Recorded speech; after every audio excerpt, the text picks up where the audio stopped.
Hello दोस्तों, मुझे उम्मीद है कि आप सभी अच्छे होंगे। दोस्तों, अब हम निफ्टी 50 का एनालिसिस समझेंगे। पहले हम लॉजिक समझेंगे, फिर हमें किस चीज़ के लिए तैयार रहना चाहिए, उन चीज़ों का हम यहाँ पे डिस्कशन करेंगे। काफ़ी बेहतरीन लर्निंग होने वाली है, चीज़ों को समझने की कोशिश कीजिएगा। देखो दोस्तों, हर दिन बायर्स का दिन नहीं होता। ये पहचानना कैसे होता है, आज मैंने बैंक निफ्टी वाले वीडियो में इस पे थोड़ी-सी डिटेल में बात करी है। आपने अगर वो देखी है, तो बहुत अच्छी बात है, नहीं देखी तो आप जाके देख सकते हैं। यहाँ पे भी हम कुछ चीज़ों को समझेंगे, समझने की कोशिश करेंगे, जैसे ही मैं आपको लॉजिक पे ही लेके आता हूँ। अगर सिंपल-सिंपल सी इम्पोर्टेंट चीज़ों की बात करें, अगर हम यहाँ पे 8th पे फोकस करें, ये आपके लिए क्या निकल के आता है? प्रीवियस डे लो, जिसका आपको पहले से पता था। ये आपके लिए क्या है? ये है प्रीवियस डे क्लोजिंग। ये आपके लिए क्या है? अगर आप ध्यान देंगे, ये है आपके लिए प्रीवियस डे हाई। ठीक है? सिंपल सिंपल से अगर लॉजिक की बात करें, तो यहाँ पे जो ये पहली कैंडल बन रही है, ये देखो कितनी बड़ी बन रही है। ठीक है? बड़ी ग्रीन कैंडल, बड़ी रेड कैंडल, बड़ी गैप अप ओपनिंग, बड़ी गैप डाउन ओपनिंग। मैं इन चारों चीजों को आपको हमेशा कहता हूं कि एक तरह की ये चलती ट्रेन होते हैं, इन्हें अवॉइड करने में ही फायदा होता है। इसके साथ साथ साइडवेज मार्केट।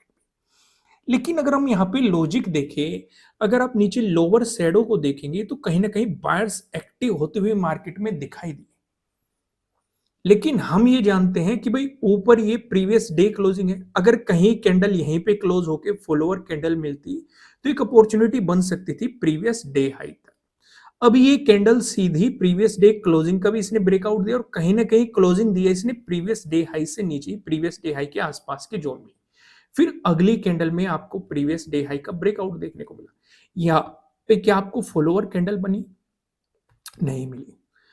फिर से मैं आपसे एक सवाल पूछता हूं, अगर फॉलोअर कैंडल यहां पे मिल भी जाती तो ट्रेड करने में समझदारी बिल्कुल भी नहीं होती। क्यों नहीं होती? इसके मैं आपको दो रीजन एक्सप्लेन करूंगा। पहला रीजन, मार्केट एक इंपॉर्टेंट लेवल का ब्रेकआउट दे रहा है। 21,000 एक राउंड लेवल है, पहली चीज। एक रीटेस्ट करना जरूर बनता है, या फिर इसके नीचे अगर टाइम स्पेंड करके ब्रेकआउट देता तो ये ज्यादा बेहतर प्लस पॉइंट रहता हमारे लिए। क्या ऐसा हुआ? बिल्कुल भी नहीं हुआ। दूसरा रीजन क्या है? दूसरा रीजन ये है कि एक तो बड़ी कैंडल आपको देखने को मिल रही है, दूसरी उस पे मार्केट एक तो प्रीवियस डे हाई का ब्रेकआउट दे रहा है और एक 21,000 का ब्रेकआउट दे रहा है बिना रीटेस्ट करे, और इसके बाद हमें कोई फॉलोअर कैंडल भी नजर नहीं आ रही। तो इसीलिए सिचुएशन नहीं बन रही है। सिर्फ इस चक्कर में काफी लोग ये गड़बड़ कर देते हैं कि ग्रीन कैंडल मिल गई, अब मार्केट फ्लैट ओपन होके पॉजिटिव हो गया, यहां से बायर्स एक्टिव हो गए, आपको लोअर शैडो दिखा रहे हैं। लेकिन आपको ध्यान ये भी रखना चाहिए कि मार्केट एक राउंड लेवल का ब्रेकआउट देने की कोशिश कर रहा है, वो भी इतने अच्छे खासे वॉल्यूम के साथ। तो हो सकता है सेलर्स इसे खींच के नीचे ले आए, या आप देखेंगे आज साइडवेज मोमेंटम ही आया। अब सिचुएशन को कैसे अवॉइड करना होता है वो भी समझो। जैसे मार्केट ने यहाँ पे टाइम स्पेंड किया, चलो रीटेस्ट ले लिया, मार्केट ने इस लेवल की रिस्पेक्ट करी, प्रीवियस डे हाई पे रेजिस्टेंस की तरह एक्ट किया, या 21,000 पे भी रेजिस्टेंस की तरह एक्ट किया। इस वाली कैंडल में भी आपको ब्रेकआउट देखने को मिला है। यहाँ पे मार्केट ने 21,000 का भी ब्रेकआउट दिया, प्रीवियस डे हाई का भी ब्रेकआउट दिया। अगर आप ध्यान देंगे, आपके लिए जो ट्रेडिंग डे हाई बना था इसका भी ब्रेकआउट मिला, लेकिन कोई भी फॉलोअर कैंडल नहीं मिली। अगर यहां फॉलोअर कैंडल मिलती, भले ही मार्केट रिवर्स हो जाता, एसएल हिट करता, लेकिन यहां पे पॉजिटिव साइड अपॉर्चुनिटी बन सकती थी, एक रिस्क लिया जा सकता था अगर फॉलोअर कैंडल हमें यहां पे मिल जाती। क्या है वो सिचुएशन बनी? बिल्कुल भी नहीं बनी। अब आपके लिए नया ट्रेडिंग डे हाई क्या बन चुका है? ये नीचे आपके लिए इंपॉर्टेंट चीज क्या बन चुकी है? ये ट्रेडिंग डे लो। ठीक है? अब एक इंपॉर्टेंट चीज आपको यहां पे पता ही है, ये 21,000। दूसरी इंपॉर्टेंट चीज आपको पहले से पता थी, ये क्या है? प्रीवियस डे हाई है। ये आपके लिए क्या है? प्रीवियस डे क्लोजिंग है। और ये आपके लिए क्या है? प्रीवियस डे लो है। इतनी चीजें अब आपको मार्केट में पता चल चुकी है। ये चीज आपको पहले से पता थी, ये चीज आपको पहले से पता थी, ये भी आपको पहले से पता था, 21,000 के बारे में भी आपको पहले से पता था। नई चीज क्या पता चल गई? ट्रेडिंग डे हाई और ट्रेडिंग डे लो। अब ध्यान से समझो, अब मार्केट की ट्रैपिंग कैसे हो रही है, मार्केट ट्रैप करने की कोशिश कैसे कर रहा है कि यहाँ पे मार्केट ने ब्रेकआउट देने की कोशिश करी 21,000 की। ध्यान से समझना, काफी बेहतरीन लर्निंग है। लेकिन फिर मार्केट ने इसे रीटेस्ट किया और इसके नीचे यहाँ पे मार्केट रेजिस्टेंस की तरह एक्ट करता हुआ आपको दिखाई दे रहा है। लेकिन जो ये रिवर्सल आ रहा है, ये कहीं ना कहीं आप देखेंगे प्रीवियस डे क्लोजिंग वाले जोन पे सपोर्ट लेता हुआ दिखाई दे रहा है, और किसी भी ब्रेकडाउन में आपको यहाँ पे फॉलोअर कैंडल नहीं दिखाई देगी। अगर वो सिचुएशन बनती तब भी आप नेगेटिव साइड अपॉर्चुनिटी के बारे में अगर सोचते, तो आपके लिए सपोर्ट बनता ट्रेडिंग डे लो पे। अब ऊपर की साइड तो जब तक ट्रेडिंग डे हाई का ब्रेकआउट नहीं मिलता तब तक सोचना ही नहीं है। भले ही आपको 21,000 का ब्रेकआउट मिल जाता, जैसे कि यहाँ पे भी ब्रेकआउट मिला, यहाँ पे भी, क्योंकि रेजिस्टेंस काफी नजदीक हो गए ना, और वहां से हम 2 बार इस जोन से रिवर्सल भी देख चुके हैं। तो इसका मतलब कहीं ना कहीं यहाँ पे आपको साफ साफ दिखाई दे रहा है कि सेलर्स चाह रहे हैं कि मार्केट में या तो साइडवेज मोमेंटम आए या फिर गिरावट की सिचुएशन देखने को मिले। यानी कि जब तक इसका ब्रेकआउट नहीं मिलता तब तक पॉजिटिव साइड अपॉर्चुनिटी बन ही नहीं सकती। समझ पा रहे हो कि नहीं मैं क्या समझाना चाह रहा हूं? दूसरा, मार्केट बार बार नीचे की तरफ भी ट्रैप करने की कोशिश कर रहा है। आपको बार बार यहां से भी रिजेक्शन दिखाया, यहां से भी रिजेक्शन दिखाया कि मार्केट 21,000 का ब्रेकडाउन नहीं दे पा रहा, तो काफी लोग सेलिंग पोजीशंस के बारे में सोचेंगे। लेकिन जो लॉजिक देखता है उसे पता है कि नीचे, बिल्कुल जस्ट नीचे ही प्रीवियस डे क्लोजिंग बैठा हुआ है। तो जब तक प्रीवियस डे क्लोजिंग से नीचे मोमेंटम नहीं मिलता, फॉलोअर कैंडल नहीं मिलती, तब तक नेगेटिव साइड भी नहीं सोचा जा सकता। समझ पा रहे हो कि नहीं? अगर सोचना भी पड़ा तब भी हाफ क्वांटिटी में काम करेंगे। क्यों? क्योंकि ट्रेंड की अपोजिट डायरेक्शन में जाने की कोशिश कर रहे हैं। दोस्तों, लॉजिक को एक बार फिर समझा करो, मॉर्निंग में समझा करो, मार्केट ओपन होने से पहले समझा करो, और इन चीजों को मार्क किया करो, टाइम लिया करो। भाई ट्रेड छूट जाए कोई बात नहीं, फिर जल्दी जल्दी प्रैक्टिस हो जाएगी इन चीजों की। आपको फिर जब धीरे धीरे एक्सपीरियंस होना शुरू हो जाएगा, आपको मार्क करने की भी जरूरत नहीं पड़ने की, आप यहीं से ही अंदाजा लगा लोगे, अच्छा यहाँ ट्रेडिंग डे हाई था, मार्केट ने इसका ब्रेकआउट दे दिया, फॉलोअर कैंडल मिल रही है कि नहीं, अपॉर्चुनिटी बन रही है, तो आपको इजिली मिलनी शुरू हो जाएगी। ठीक है, तो शुरू शुरू में मार्क किया करो। सॉरी।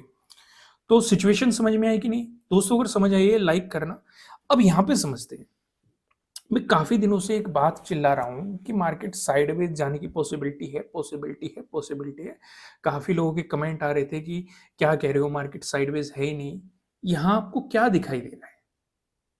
क्लियर क्लियर देखो। चलो मैं आपको एक बार 15 मिनट के टाइम फ्रेम पे लेके चलता हूं। क्या यहां पे आपको मार्केट एक ही जोन में नहीं दिखाई दे रहा है? ध्यान से देखो क्या सिचुएशन दिखाई दे रही है। मैं ये नहीं कह रहा कि मैं बिल्कुल सही हूं। मैंने आपको, जब भी ये मोमेंटम आया था, मैंने आपको दो थ्योरी बताई थी।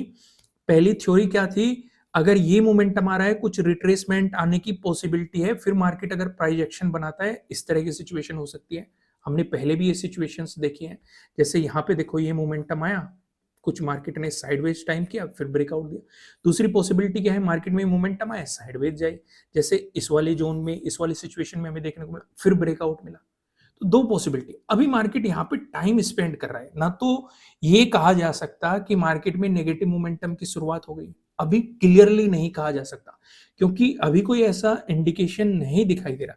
बल्कि जिन्होंने बैंक निफ्टी वाली वीडियो देखी है, वहां पे मैंने आपको कुछ होमवर्क भी दिए थे, उनसे आपकी लर्निंग बढ़ेगी, क्योंकि वेबसाइट पे फ्री ऑफ कॉस्ट काफी कैंडलस्टिक पैटर्न मैंने समझाए हुए हैं, और चार्ट पैटर्न भी समझाए हुए हैं। इंडिकेटर्स के बारे में वीडियो भी मिल जाएगी आपको, वहां पे फ्री ऑफ कॉस्ट सारी चीजें समझाई गई है, आप भी जाके समझ सकते हैं। ठीक है, गूगल पे आप वेबसाइट का नाम सर्च करेंगे, आपको चीजें मिल जाएगी। अब हम यहाँ पे ये चीज तो देख रहे हैं कि मार्केट एक रेंज में टाइम स्पेंड कर रहा है, ठीक है, लेकिन धीरे धीरे कहीं ना कहीं ऊपर ही जाता हुआ दिखाई दे रहा है। हल्का पुल्का हमें एक नया हाई लगाता है मार्केट, धीरे से फिर नीचे आ जाता है, फिर धीरे से नया हाई लगाता है, फिर नीचे आ जाता है। इस तरह की सिचुएशन देखने को मिल रही है। लेकिन हमारे लिए जरूरी क्या हो जाता है? हमारे लिए जरूरी हो जाता है कि अगर मार्केट पॉजिटिव रहना चाहता है तो 21,000 का ब्रेकआउट दे और इसके ऊपर प्राइस सस्टेन करे। वो हमारे लिए जरूरी हो जाता है। अभी लड़ाई क्या चल रही है? लड़ाई ये चल रही है कि वो बायर्स चाह रहे हैं कि 21,000 से ऊपर मार्केट निकले। जैसे कि यहाँ पे ब्रेकआउट देने की कोशिश की गई थी, फिर आज भी मार्केट का ब्रेकआउट देने की कोशिश करी गई। सेलर्स चाह रहे हैं कि प्राइस इससे नीचे सस्टेन करे, इसलिए एक मोमेंटम आपको कोई उछाल देखने को नहीं मिल रहा है प्रीमियम में, लेकिन अपॉर्चुनिटी के लिए तैयार रहो। आइए कल के लिए हमें क्या सिचुएशंस देखनी है, नेक्स्ट ट्रेडिंग डे के लिए आपको क्या सिचुएशन, इन चीजों पर फोकस करते हैं। पहले वो चीजें मार्क कर लेते हैं जो चीजें हमें पहले से पता है।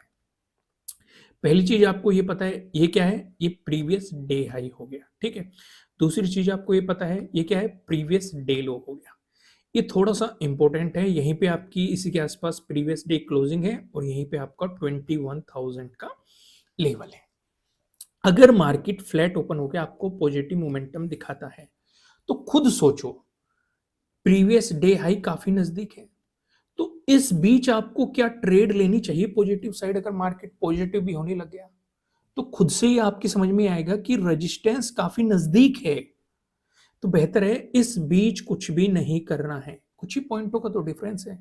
बेहतर है प्रीवियस डे हाई का ब्रेकआउट होने दो, तब पॉजिटिव साइड अपॉर्चुनिटीज बन सकती है। वहीं पे अगर मार्केट फ्लैट ओपन होकर आपको नेगेटिव मोमेंटम दिखाने लग गया, इस सिचुएशन पे क्या रहेगी? इस सिचुएशन पे अगर आप ध्यान से देखेंगे आपको काइंड ऑफ एक ट्रेंड लाइन दिखाई देगी। प्रीवियस डे क्लोजिंग से मार्केट को नीचे चलने दो और इस ट्रेंड लाइन का ब्रेकडाउन भी होने दो। उस सिचुएशन पे जो आपके लिए सपोर्ट की पॉसिबिलिटी बनेगी, पहली सपोर्ट की पॉसिबिलिटी यही है आपकी इस जोन में। यहां से मार्केट ने 2 बार उछाल लिया है। अगर आप इस लाइन को आगे एक्सटेंड करेंगे तो आपको कुछ चीजें और भी समझ में आएगी। 6th को भी हमें यहाँ पे रेजिस्टेंस देखने को मिला था, 7th को भी इस रेजिस्टेंस देखने को मिला था, 8th को जब मार्केट ने इसका सपोर्ट ब्रेकआउट दिया था तो यहाँ पे मार्केट ने सपोर्ट भी लिया था। तो पहले सपोर्ट की पॉसिबिलिटी ये है, इसका ब्रेकडाउन मिला तो प्रीवियस डे लो। लेकिन अगर नेगेटिव साइड चलना शुरू हो गया तो क्या, मैं इतने दिनों से डिस्कस कर रहा हूं, हाफ क्वांटिटी में काम करना है। क्यों करना है? क्योंकि ट्रेंड की अपोजिट डायरेक्शन में हम जाने की कोशिश कर रहे हैं। क्योंकि अगर अचानक से मार्केट में सपोर्ट लेके बड़ी कैंडल मिल गई तो लॉसेस इतने ज्यादा ना हो। समझ में आए? क्लियर क्लियर समझ में आए? वहीं पे अगर मार्केट आपको गैप अप ओपनिंग देने की कोशिश करता है, अब इसमें हमारे लिए फोकस सिर्फ और सिर्फ रहेगा प्रीवियस डे हाई पे। अगर मार्केट इसी के आसपास गैप अप ओपनिंग देता है, ब्रेकआउट देके ऊपर मोमेंटम दिखाता है, फॉलोअर कैंडल भी मिलती है, तो आप पिवट पॉइंट की मदद से यहाँ पे रेजिस्टेंस जोन का पता लगाएंगे, ठीक है। लेकिन अगर मार्केट यहाँ पे गैप अप ओपनिंग देके रिवर्सल देने लग गया तो उस सिचुएशन में जब तक प्रीवियस डे क्लोजिंग का ब्रेकडाउन नहीं मिल जाता, क्योंकि यहाँ पे हमारे लिए 2 सपोर्ट है, एक प्रीवियस डे क्लोजिंग भी है, दूसरा 21,000 भी है। तो जब तक मार्केट इनका ब्रेकडाउन देके प्राइस नीचे सस्टेन नहीं करता तब तक आपको नेगेटिव साइड बिल्कुल भी नहीं सोचना चाहिए।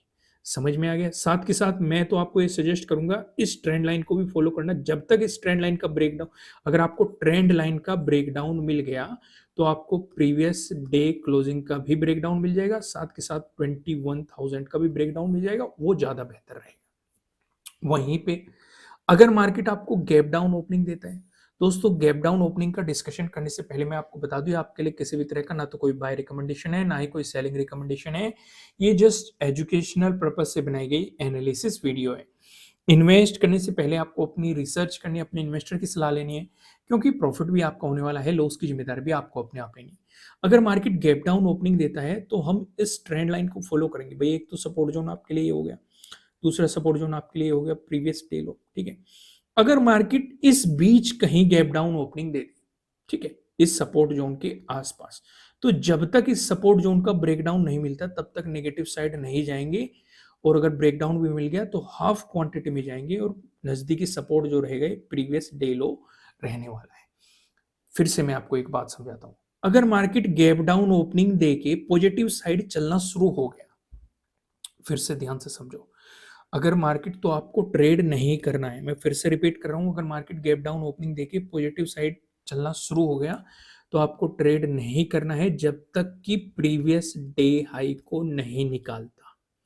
क्यों मैं ऐसा कह रहा हूं? क्योंकि एक तो ये ट्रेंड लाइन आपके लिए होगी रेजिस्टेंस की तरह, दूसरा यहीं पे आपकी प्रीवियस डे क्लोजिंग है 21,000 है, इसके जस्ट ऊपर प्रीवियस डे हाई बैठा है।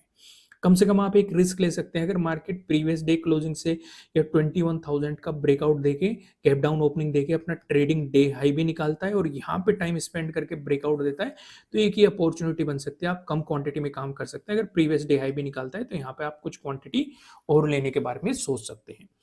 दोस्तों वीडियो को लाइक करना, कमेंट करके बताना किस चीज़ें समझ में आ रही है कि नहीं आ रही है। नए हो सब्सक्राइब करना, बेल आइकन प्रेस करना जिससे आपको आने वाली वीडियोज़ की नोटिफ़िकेशन मिल सकेंगे। फिर मिलेंगे किसी नेक्स्ट वीडियो में किसी अच्छे कंटेंट के साथ। Thank you.